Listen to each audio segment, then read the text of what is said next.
Anybody? Nobody? As she's sitting there with her French fries and popcorn. It's all right. You were smart. Oh, we're live. So yeah, we're live. Oh, welcome back to the Maryland Pop and Horror Con. Right, and Pop and Horror Con. Poppin'. This is Tom Cook. Have you met him?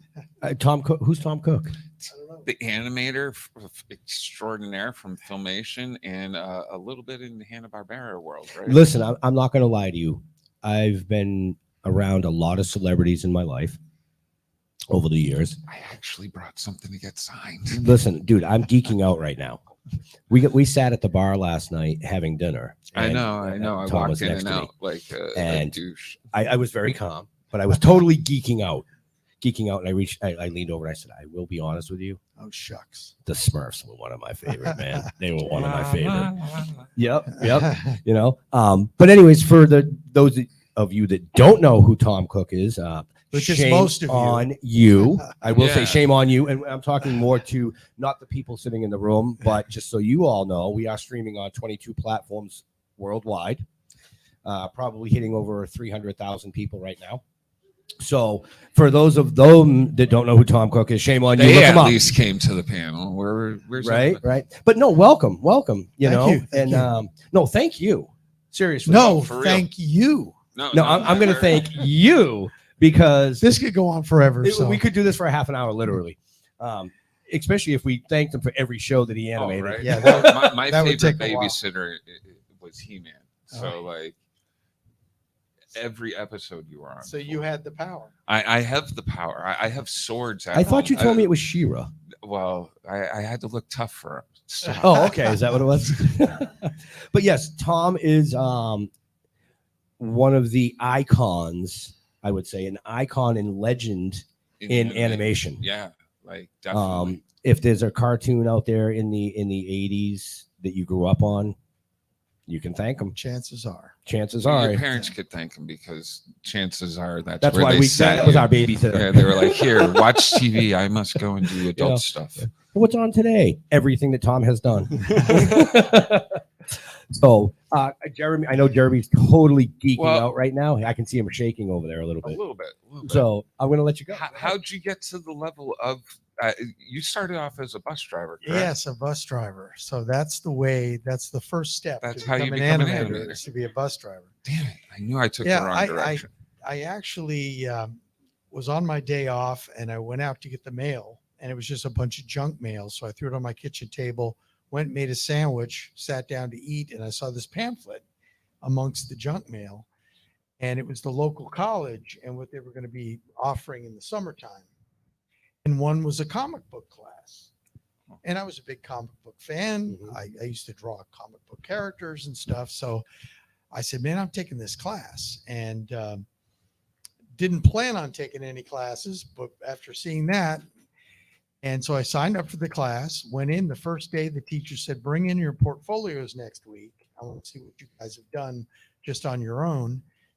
I brought my portfolio in. And then after the class, that second week, he says, as we're all leaving, he says, Tom, could I talk to you for a minute? And I'm thinking, gosh, what have I done already? You know, I'm already in trouble. I forgot to bring the teacher an apple. And so what kind of pictures were you showing? He said, I work at Hanna-Barbera as a storyboard artist, and we're doing a show called Challenge of the Super Friends, and we need people that can draw superheroes. We've got people to draw Fred and Barney and Scooby-Doo, but we need somebody to draw human figures. And I really like your superhero art stuff that you have in your portfolio.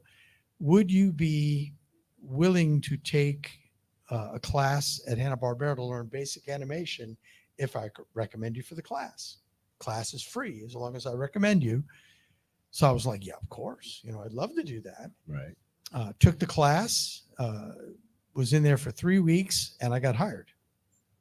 Wow. So I never even applied for the job. That's talent. And next thing you know, I've got a job. Scary thing was I didn't know what I was doing. I had no idea how animation even worked, really. Right. And he said, don't worry, you're going to be an assistant animator, and you'll sit with an animator, and he'll train you. And that's what ended up happening. So I didn't quit my bus driver job right away. I kept that for about 3 months. That's so you could draw characters. Well, just in case, just in case I crashed and burned, I didn't Right. want to lose that really good job. So, but luckily it worked out really good. So, Well, I would say. Yeah. I would say. so If anybody has questions, please just raise your hand because I'll Yeah. hand it off. Otherwise, he's going to hog the We'll get to entire you. interview. I will. I tell you won't that. hog the entire interview. I'm a little gonna bit. let you. I'm a little bit at like stumbling over words already level. Like, what do you think killed Saturday morning cartoons? live action. Live action. Yeah. I think when they, what was it called? Saved by the Bell. Oh, okay. Yeah. Yeah. So it was cheaper to pay kids next to nothing Right. to do a little TV series Oh, than to spend a couple $100,000 an episode on a cartoon. damn. So Shame I on think you. that's what it did, because slowly they started doing more and more of those Saturday morning sitcoms, Mm. and we were slowly pushed out. Now, lucky for me, when I got my job, because in 1981, Hanna-Barbera, Ruby Spears, to Patty Freeling, they all closed their doors and sent the work to Japan and Korea. So I'd only been working for 3 years, and all of a sudden, almost all All the the studios work's were gone. closed. Well, lucky for me, Filmation Studios was going to keep the work in the U.S. Lou Scheimer, the head of the studio, said, "I'm never sending work overseas. Everybody that works in this industry are my friends. I don't Right. want to put them out of business." So I had heard that. Now my union went on strike for more money, and I thought, well, we're never going to get more money. They're going to send the work overseas, and that's why it happened. Right. So I called up my friend at Filmation, said, "Are they hiring right now?" And he said, "Yes." So I went over there right away and got a job there, because eventually everybody that was on strike suddenly was out of work. Right. And now they all came running to Filmation, and lucky I already had my spot.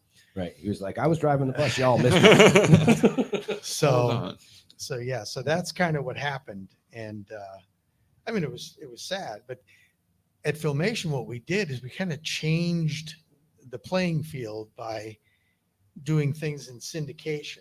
Instead of working with NBC, CBS, and ABC, and eventually Fox, they were always difficult to work with because they didn't know what shows they wanted, and they dragged their heels, and they were the ones wanting to, "Oh, you can't have that in a cartoon," Right. that sort of thing. So what we did is we did He-Man for Monday through Friday instead of Saturday morning. Right.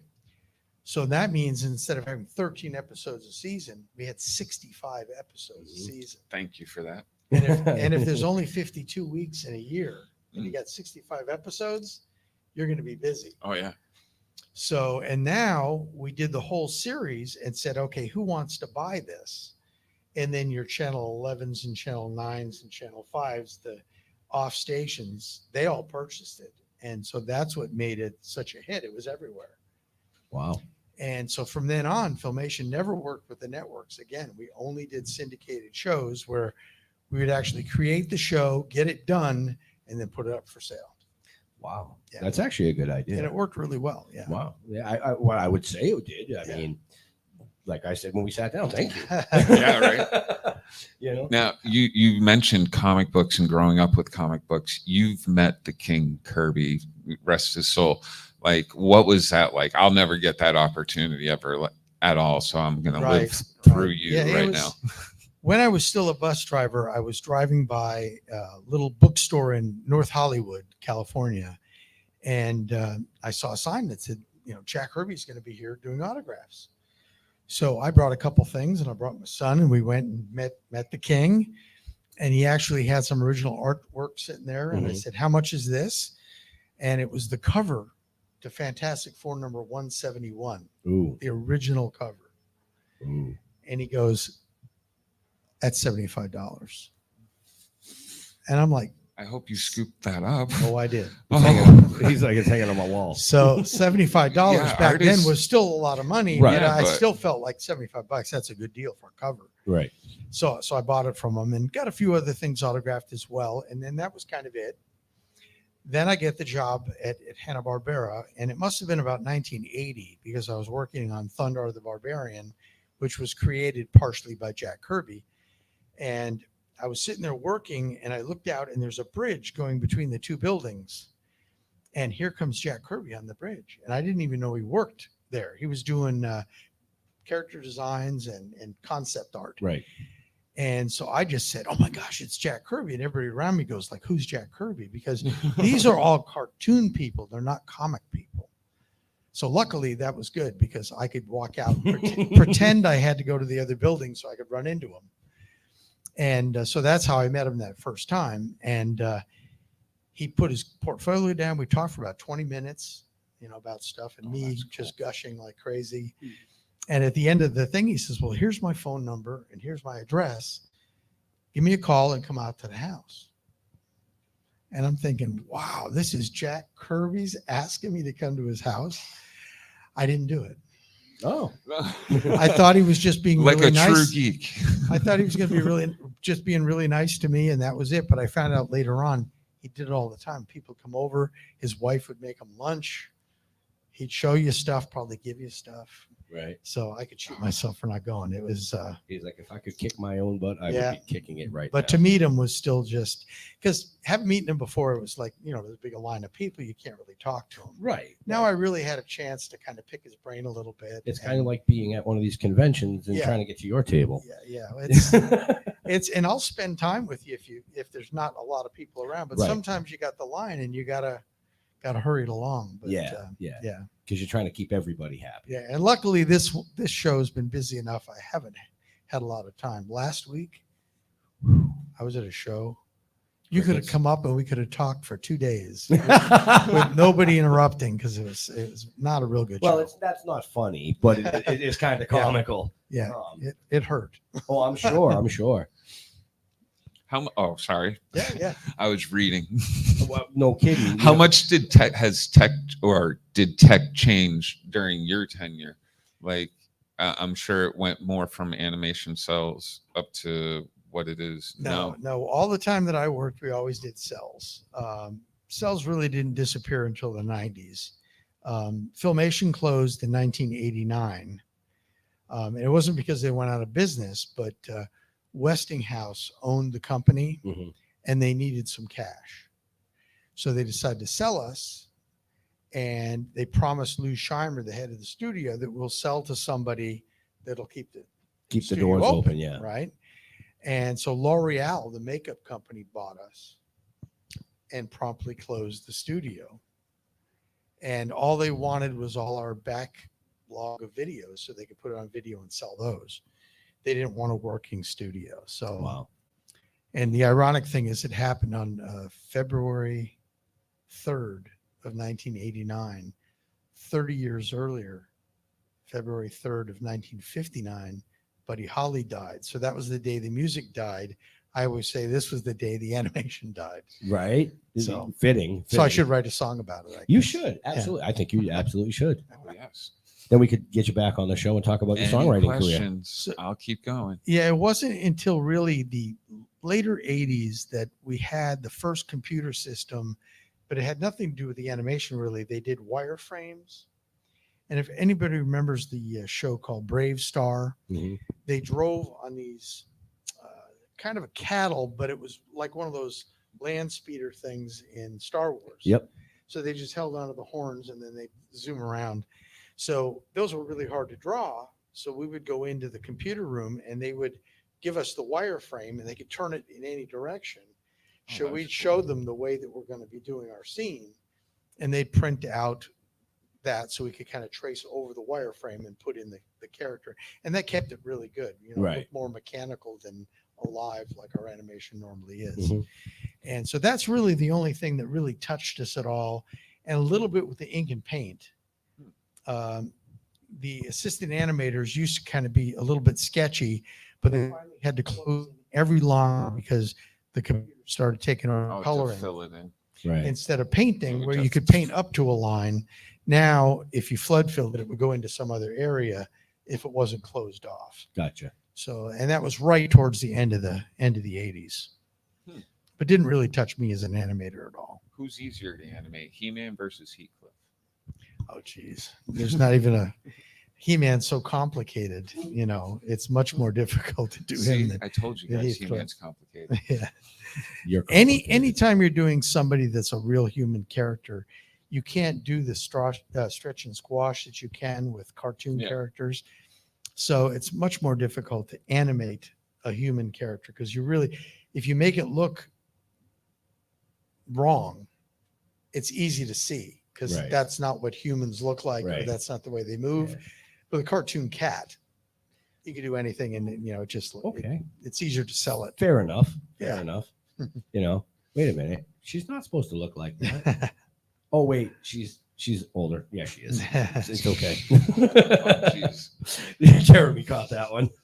Took a second. I ran up to it. Yeah, I saw the light bulb fizzle. So, badminton world champion? Not world champion. No, gosh, no. A California state champion. Ah, But I was in college before I was even a bus driver, and me and a friend of mine wanted to have a sport you went together. to college to be a bus driver? No, that happened accidentally afterwards. But me and a friend were going to take basketball or something as our PE class, Right. and it was closed. There weren't any spots open. So my friend says, I played badminton and it was really fun. Maybe you'd like that. And I thought, badminton with a little birdie. Boy, it was not little birdie. It was really intense. Yeah. Much more difficult than tennis. Okay. I can And see that. the bird's coming 200 miles an hour. Oh, Jesus. And so I got in the class, and it was really fun. And afterwards, the teacher came up. She said, we have a badminton team here, and you're good. We'd like to have you join our team. Wow. And I said, wow. So I said, yeah, that sounds like, I loved it. So I said, yeah. And, we ended up playing all the local colleges. And then at the end of the year, there was a state tournament. And so our team won our division, and we went to the state tournament, and I won the singles championship in Wow. badminton. Now there's impressive. something you didn't know. Yeah, that's something. See, even our viewers didn't know that. I'm surprised they even knew that at all. I'm surprised. Jeremy does very, very well definitely. digging up dirt. I try. I Or wanna I should make it say, not boring yeah, or too boring. digging up those Yeah. things like we were talking about last night, above and beyond. Look, he's looking over, he's going, all right, I want to see what the hell's coming next. Yeah. Because if you found that, I'm sure he's going to find out about, Well- that's. Well, I hope he's found out something else. Go ahead. Oh, hold on. Damn, I might be missing something then. You're a collector, right? Yeah, oh yeah. Are you Comic hunting books. anything? Comic books? Yeah, oh yeah. Uh, The reason I do Comic-Cons is whatever I make, I invest in comics. that's fantastic way Yeah. to go. I don't need, Oh, our that house is is paid off. so Everything's good. smart. That's how So you yeah, get by the so life. that's why I don't need. I was going to ask about, you got 5 kids, wife. How do you get to do all this? Yeah, cool well, they're stuff? all grown up and married and gone. So I only have one at home anymore. So it's a pretty empty house. And the house we bought about 5 or 6 years ago has a 40-foot garage on it. And it's full of comics. It's my studio. I've got Oh, the wow. original He-Man desk that I worked on He-Man. So Wow. if you need a Yeah. friend, I'm a cool. And I've I'm got very quiet I've most got of the time. boxes and boxes of comics, and the real expensive ones I have in a vault somewhere. So, right. so don't come get them. They're not there. They're But, hidden off-site. But yeah, we've done well, so I don't have to really do this to make ends meet. So this is all Nice. just for my collection. Do you get to meet a lot of cool people? Like anything weird when they bring up to you to be like, hey, can you sign here? I've got He-Man's groin. Oh, I His get loincloth. certain things people bring up, but the nicest thing about doing these is I've got to meet a lot of nice people that are guests also. Right. And like I'm good friends with Sam Jones. We've done numerous Comic-Cons together and had dinner, and so he's a really good friend of mine. And that's kind of the big bonus for me is I've made some really good So friends. it's almost Right. like going to a reunion. It is. And it's like, this week it was like, oh, Sam's going to be there. Yeah. I haven't seen him in 6 months. Right. And so I know we're going to have a good He time. owes me dinner. But so I was thinking, because I was pretty athletic Yeah. through my entire life. Right. I'm a pretty good baseball player, badminton player. I also bowl. Oh, okay. I've been bowling since I was 9 years old. Wow. So I have 2 perfect games, Oh, nice. and I bowled the first one in like 1986 before What comes after a turkey? 4-bagger. I was going to say sleep. But yeah, so actually my first period in high school was bowling. We'd go to the local bowling alley, bowl 1 game, and then go to school. My first period was math. We didn't even offer bowling. Yeah. Like, right? We didn't even get a free period. So it was really great. You know, I had a good time. And then when I moved to Coeur d'Alene in 1990, I joined a league. I hadn't bowled in a couple of years and joined the league. And the 3rd week of the bowling alley opening, I bowled the first ever 300 at the bowling alley. So I have a picture of me up on the wall in the bowling alley. Wow. So pretty cool. That you're even famous in the bowling alley. You're even famous in the bowling alley. Anybody have questions out there? All right, finally. Come on up here. Come on. Yeah. We like to do things a little different here. So we don't want them to holler from the crowd. We want to bring them up here and give them a very nice What's your experience. name first so we can all say hi? Hi, my name is Christian. Hey, Christian. You guys didn't say hi. Not even for my friend over there. I know. This is crazy. Yeah. We talked a little bit. I'm Yeah. an animation graduate at SCAD Atlanta. I want to ask more questions about badminton. Badminton. That was not where I thought he was going. Yeah, More badminton. Badminton. No, I'm kidding. I want to talk a little bit more about some things. We talked a little more about like Yeah. any opportunities that could ever happen, and we discussed like if there's any places we can go to or there isn't, and it came up into an idea I have a friend who is a storyboard artist. I have a friend who is a sound designer. I have someone who does like music. Mhm. How do you feel about these sorts of like small independent studios made by just a general group of friends? Yeah. Well, actually, I worked in one in right around 2000. There was a company that was a website designing company, but they were going to do cartoons for the internet. You know, it was when they first started doing that. And he didn't know anything about cartooning. So I don't even remember how I found out about it, but somehow I got wind that they were looking for somebody. So I went down and applied for the job. And I was the only one that in the Seattle area that really knew anything about animation. And so they hired me to do these cartoons. And you can look it up on Google. It's called The Superhero Roommate. And Dave Foley, the guy that was in News Radio and was in the Disney, he played Flick, the Kids in the Hall and stuff. what's that? Bug's Life. Yep. And so he was one of the voices of the cartoon we did.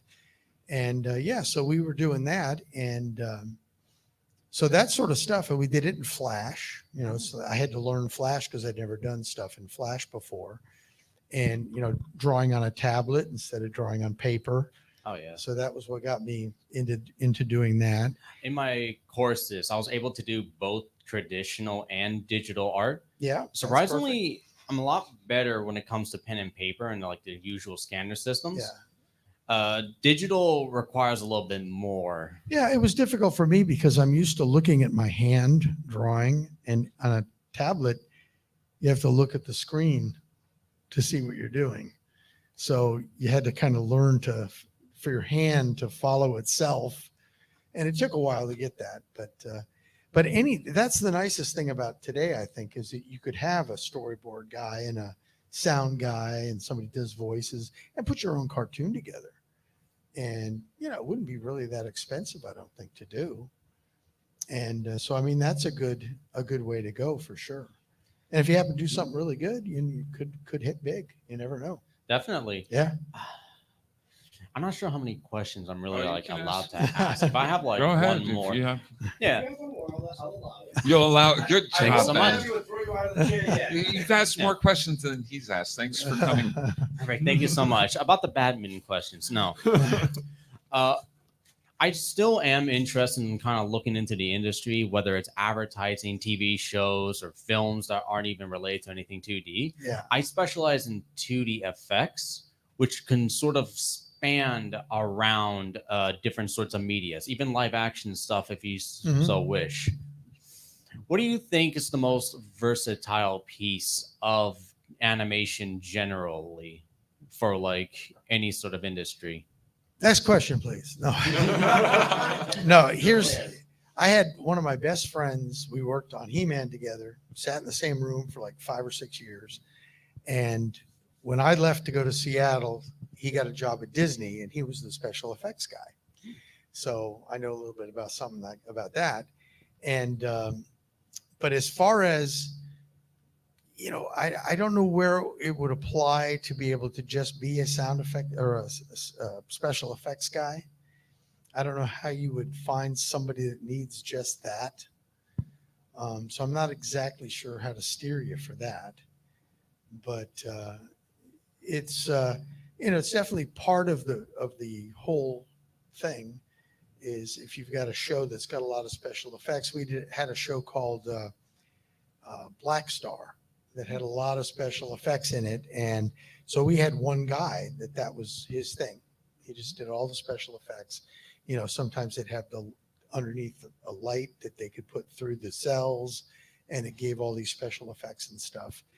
And, but I just don't know, if they do that type of thing anymore, or if it's not more generalized, one person does everything. That's fun. I'm just curious. Yeah. They taught me to do a bunch of several things. So I could do effects, character animations, Sure. both traditional, digital, and rigging that they're doing in the modern times. And we had to do that too when we were animators. A lot of people come up and they ask, what character did you do in Scooby-Doo? Well, we didn't have that. It was everybody. I did whoever they gave me. If it was raining, I had to do raindrops hitting the ground. If it was a waterfall, I had to draw the waterfall. So you had to kind of know everything. I can remember walking down the sidewalk, and it's raining in LA, and I'm watching as the water's going down the sidewalk to see how it's traveling, so that I'm thinking, okay, if I ever have to do water, that's the cycle that I want to use. And that's what you end up doing as an animator. You're watching people walking and, trying to figure out what you would do if you had to do that sort of thing. I remember that in fundamentals. Yeah. Yeah. So anyway, thanks. Great questions. Thank you so Very much. good. Yep. Like it helps a lot, definitely. Thanks. You're welcome. With the show like He-Man, where the toys came out before the show, did that make it more difficult to like do the animations and get them up to the drawings up to what you wanted them? That helped in the way that the characters were already designed for us, except they had so many things on them. Like, He-Man's amulets had like circles on it. His belt had circles. The X thing that he has on his chest had these red splotches on it. We had to take all that off because it's too much. You couldn't draw that. Every drawing, you'd have to animate those circles Right. on a belt. And if you didn't do it perfect, they looked like they're moving on the belt.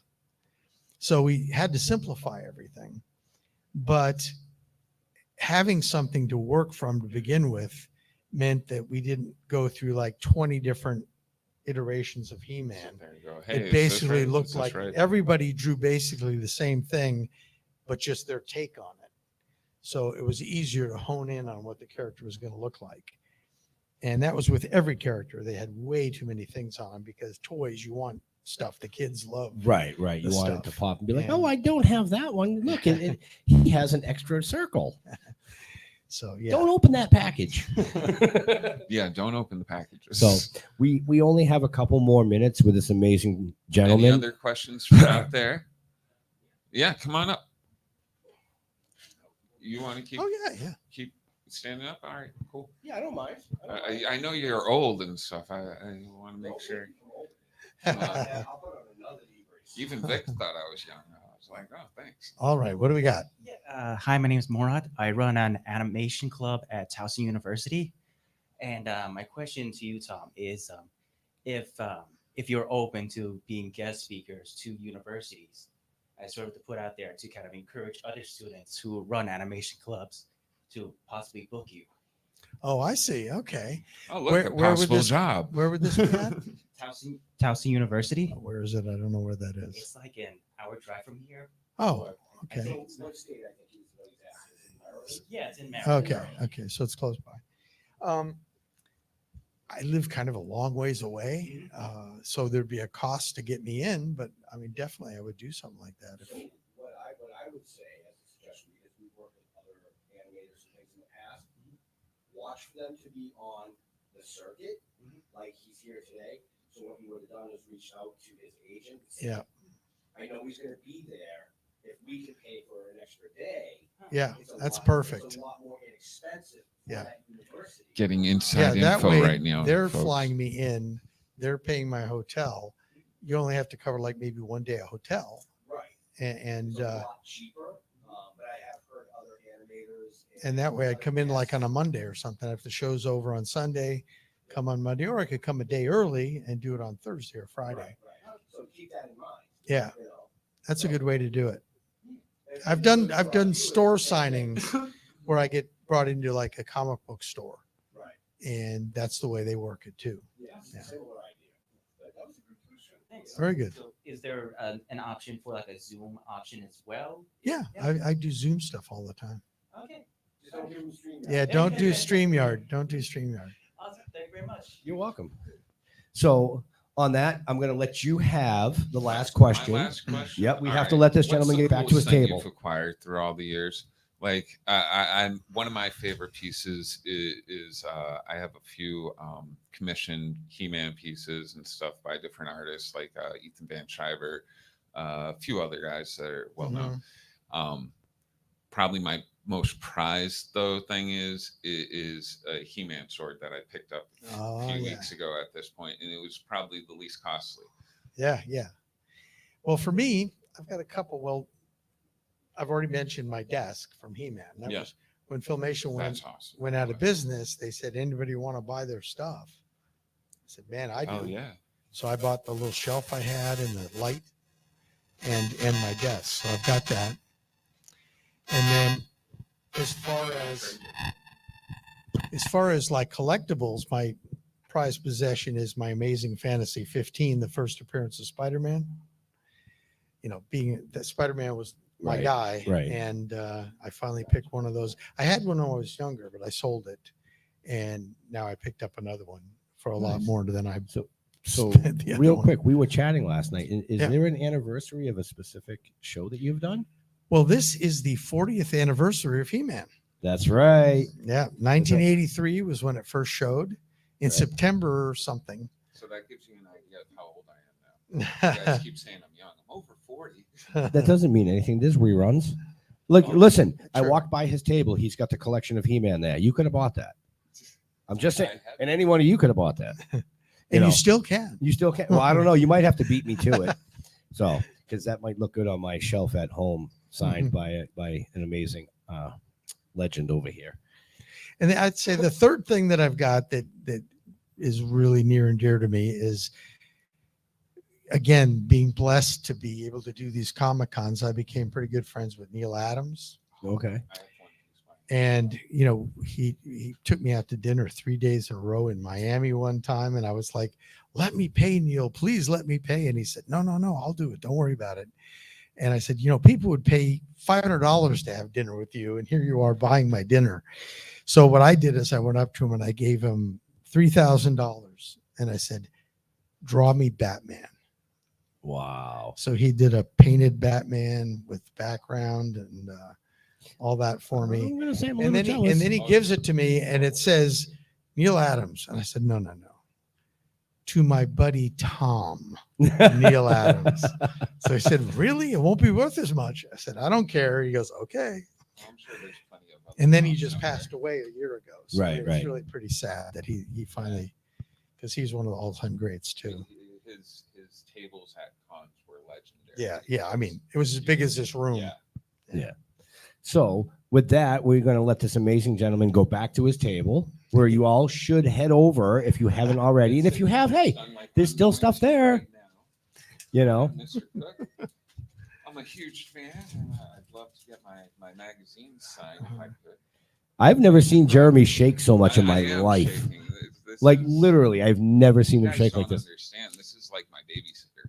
Next to, I've met Larry Kenny, who's the voice of Lionel. I know, Larry. Really nice guy. One of those guys like you don't expect him to remember you in My like agent years. is his agent. Oh, So we've well, done a lot of shows You together. guys need to come hang So- out sometime. So- yeah. His agent is Larry's agent. Yeah. Larry Kenny's agent. Yeah. I didn't know Larry was in our family. Did you? Wow, we learn something new every day. Oh yeah, his agent's our agent. Excellent. Well, yeah, I've got a couple. And now I can return the Oh, marker oh, to who so a owns different it. agent. Yeah, it's a different. I was gonna say I don't remember seeing Larry on the board, but man, that would have been cool. We actually had the I pleasure like of a couple of people to help me find places to go. Right. So, so. all right. So you. we want to You're thank you welcome. for coming out and hanging out. My pleasure. You know, we look forward to doing another live show later down the road Sounds where we can have Leo figure out how to get him on his phone. He couldn't log into StreamYard. Yeah, we tried it last week. He and owns a I couldn't get on. Samsung. It's not an Apple product. I'm sorry. There's your first mistake. It's because I wouldn't own an Apple product. Bite I me. worked at Microsoft.